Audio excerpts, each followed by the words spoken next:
I was completely taken aback when my husband Jonathan unexpectedly suggested that I should move back to my parents' house, even though they were already living with us. His sudden declaration left me stunned, yet he seemed to think he was being entirely rational. He bluntly asked, "Do you have a problem with that? Don't argue with me. I'm fine with divorcing you if you do." His recent behavior had been cold and distant, and I had my grievances too. I had considered the possibility of divorce myself, but it didn't seem right for him to force me out of our home. As I stood there in shock, I thought to myself, I'm the one paying $3,200 for our expenses. Does he even acknowledge that? He grew agitated and demanded, "Leave this house now. My parents won't feel comfortable with you here." I couldn't understand why I needed to leave, but I agreed, saying, "Okay, I'll take all my belongings with me." Once I consented, he appeared pleased and abruptly said, "Then do it," before walking away. Immediately, I contacted a store to sell my things. My name's Betty, and I live with Jonathan, who is 3 years my senior. We met through mutual friends, and what started as a casual meeting quickly evolved into spending an entire day together. Jonathan expressed his aspirations of becoming a voiceover artist, and I was captivated by his resonant voice. I've always had a fondness for soothing tones. It seemed he felt the same attraction, as we exchanged numbers and planned more outings. Before long, we found ourselves in a relationship almost effortlessly, without ever formally discussing it. I had just graduated from college when we met, and dating someone with a bit more life experience like Jonathan was thrilling. My friend Laura expressed concerns about our 3-year age difference, but I assured her it was no big deal. I genuinely liked Jonathan and felt his affection in return, so I wasn't worried. Eventually, Laura came around, trusting my judgment. Jonathan and I had been together for 2 years when he broached the subject of marriage. I had already spoken to my parents about him, including his age, and they were eager to meet him, harboring high hopes for our future.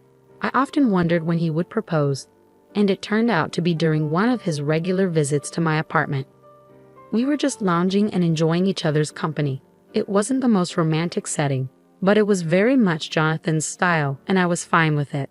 When he popped a question, I simply responded, "Sure, let's get married." Perhaps we both approached the whole thing with a laid-back attitude.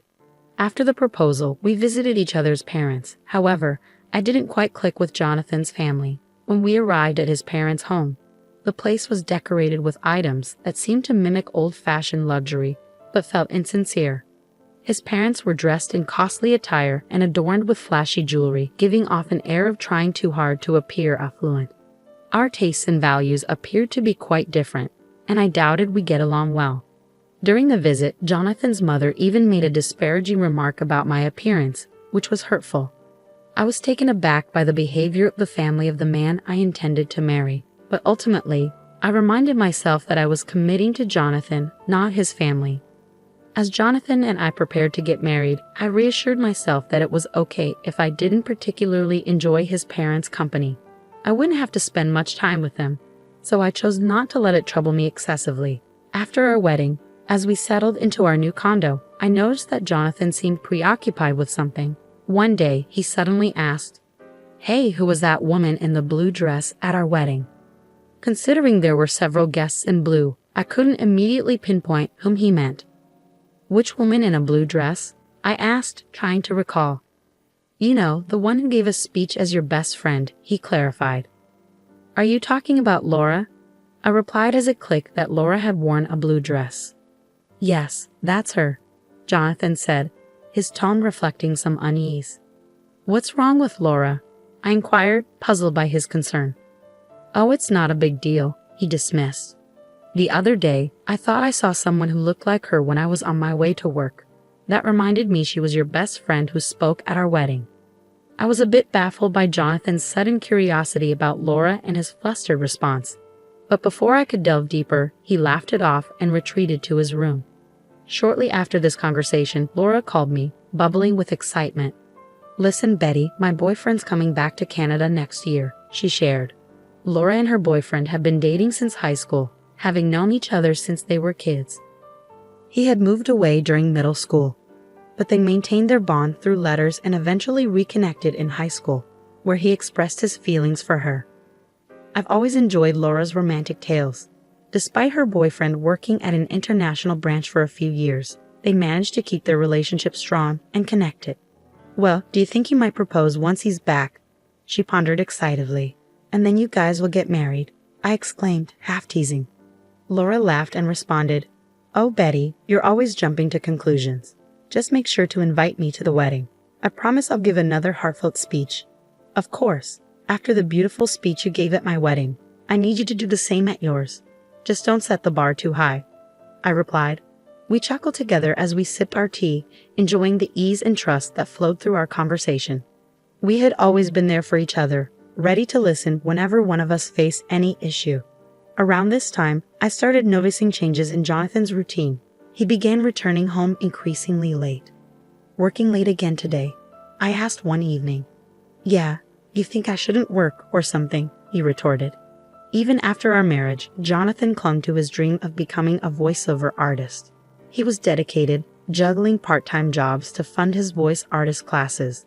Unfortunately, all his earnings from these jobs were funneled straight into his training, leaving me to cover all our living expenses. This situation made it difficult for us to save any money together. As time passed, it became clear that Jonathan was not willing to compromise on his aspirations for the sake of our financial stability. My concern grew as he put in excessive hours at his part-time job, which only added to our financial strain. Hey, haven't you been working too much lately? They shouldn't be making you do so much overtime, even if it's just a part-time job, I mentioned one day. I told you I'm fine. More money is always better. Just keep your opinions to yourself, he snapped back.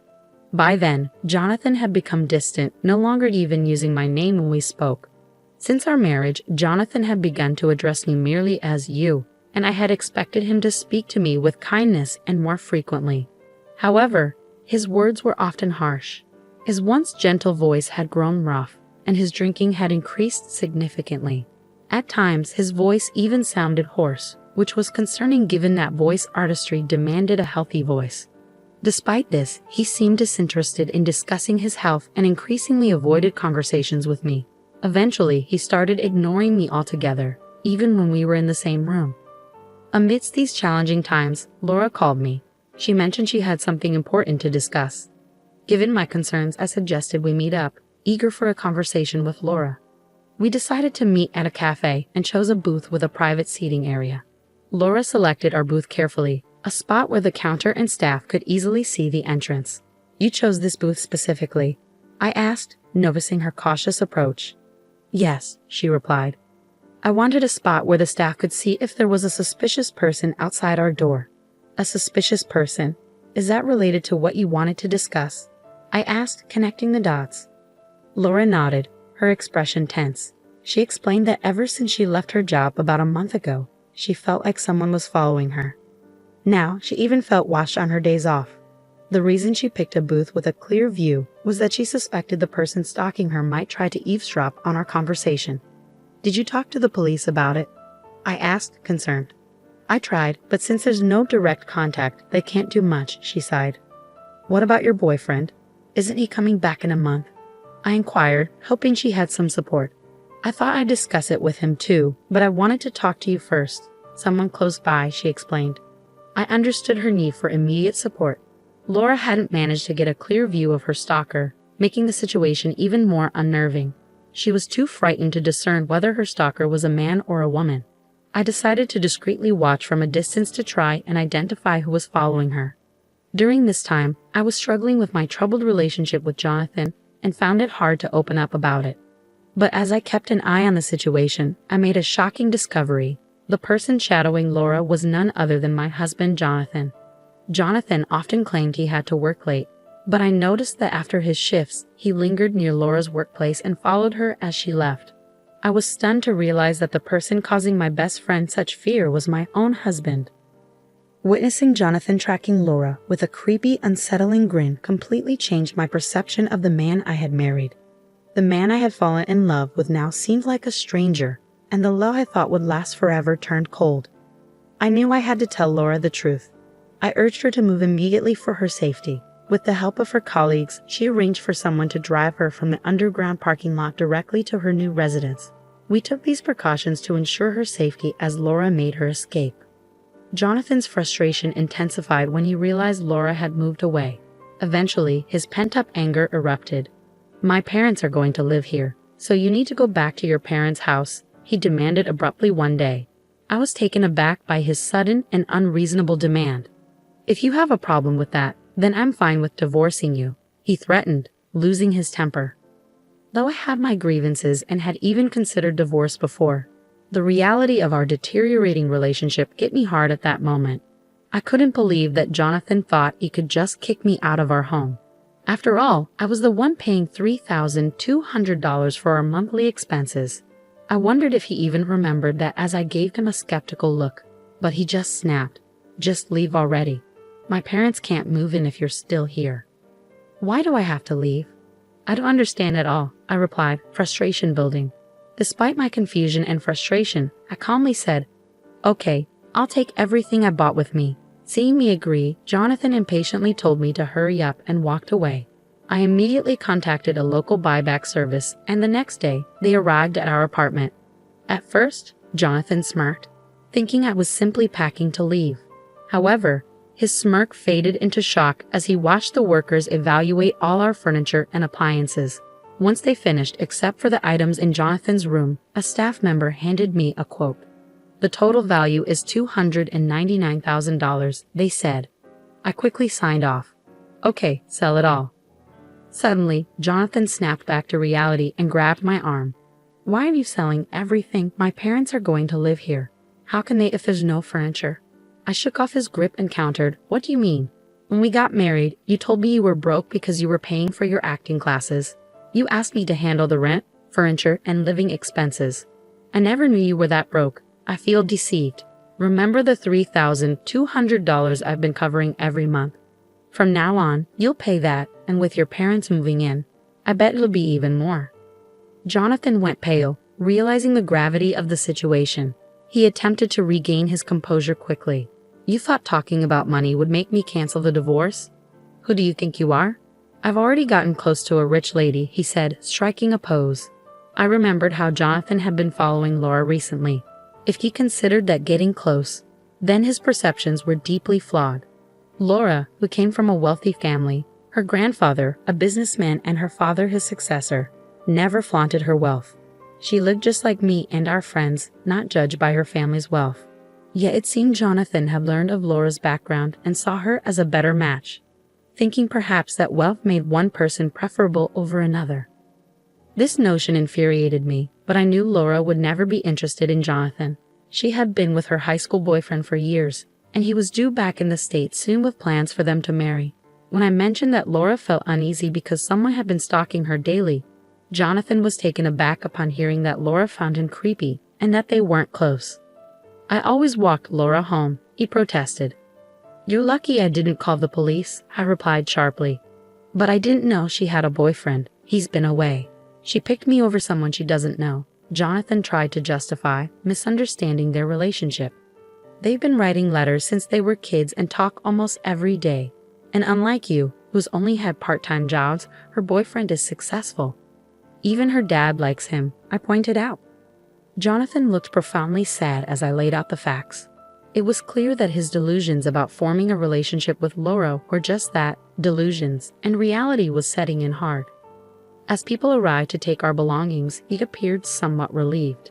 "I guess you're all I've got now. You'll always support my dream of becoming a voiceover artist, won't you?" he asked, trying to seem unfazed. I responded with a steely gaze. "Sorry, I've already begun divorce proceedings. We should communicate through our lawyers from now on," I said coldly. Jonathan, perhaps thinking I still had feelings for him, clung to me. "Don't say that. Haven't we been getting along all this while?" "Getting along?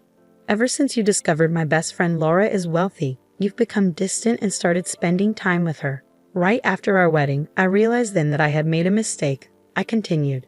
Jonathan broke down in tears. Despite being older, his childish weeping made him even less endearing to me. I could no longer bear to be near him. "Enough," I snapped. "I've also informed your Uncle Anla about the divorce. You know he's a tough man. Well, he's decided you'll work for him, which means I can no longer support your voice artist dreams. You barely practice as it is." It might be time to accept reality and stay away from Laura, or I'll call the police. With those final words, I left, determined not to look back. For now, I would stay with my parents, though I considered moving closer to my workplace if I found a suitable place. Meanwhile, Jonathan ended up working for his uncle as predicted. His parents, who had planned to rely on him financially after his marriage to Laura, also moved in with him, all working for the uncle. It seemed that exploiting others was a family trait. I felt relieved to escape that toxic environment. Age wasn't the significant factor, but I vowed to be more cautious in choosing my next partner. On a happier note, after settling things with Jonathan, Laura invited me to her wedding. She introduced me to her long-term boyfriend, and I genuinely wished them happiness.